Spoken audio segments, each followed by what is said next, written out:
লুকানো আমার পাপ অভিলাষ মুছে দিয়ে মোর প্রাণে করো বাস। হও প্রভু তুমি চিরতরে মম। মুক্তিদাতা প্রভু যীশু খ্রিস্টের সুমধুর নামে আন্তরিক অভিবাদন। মথিলিখিত সুসমাচার 3:11 আমি তোমাদিগকে মন পরিবর্তনের নিমিত্ত জলে বাপ্তাইজ করিতেছি বটে, কিন্তু আমার পশ্চাৎ যিনি আসিতেছেন তিনি আমা অপেক্ষা শক্তিমান, আমি তাহার পাদুকা বহিবারও যোগ্য নহি। তিনি তোমাদিগকে পবিত্র আত্মা ও অগ্নিতে বাপ্তাইজ করিবেন। বাপ্তিস্মদাতা যোহন যদ্দর নদীর তীরে সকলকে মন পরিবর্তনের আহ্বান দিয়ে স্বর্গরাজ্যের নিকটে এই কথা বললেন।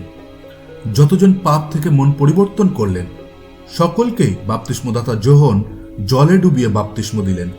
কিন্তু সত্য তো এটাই, এই জল শুধুমাত্র আমাদের শরীরের ময়লাকে ধুয়ে ফেলতে পারে, কিন্তু তার ফলে আমাদের আত্মিক ময়লা কখনোই ধুয়ে যায় না।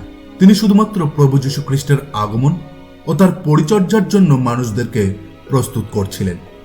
তাই তিনি বললেন, যিনি আমার পিছনে আসছেন তিনি আমার থেকেও অনেক শক্তিশালী, আমি তার পায়ের জুতো বহন করবারও যোগ্য নই। তিনি একথা ঈশ্বর পুত্র প্রভু যীশু খ্রিস্টের সম্পর্কে বললেন, যিনি স্বর্গ থেকে এই পৃথিবীতে এসেছেন মানুষকে পাপ ও তার দণ্ড থেকে রক্ষা করতে।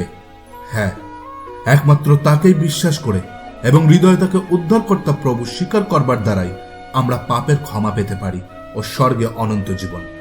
আর তা না হলে নরক তো অপেক্ষায় আছে। তাকে গ্রহণ বা ত্যাগ, সিদ্ধান্ত আপনার। ধন্যবাদ। প্রভু তুমি চিরতরে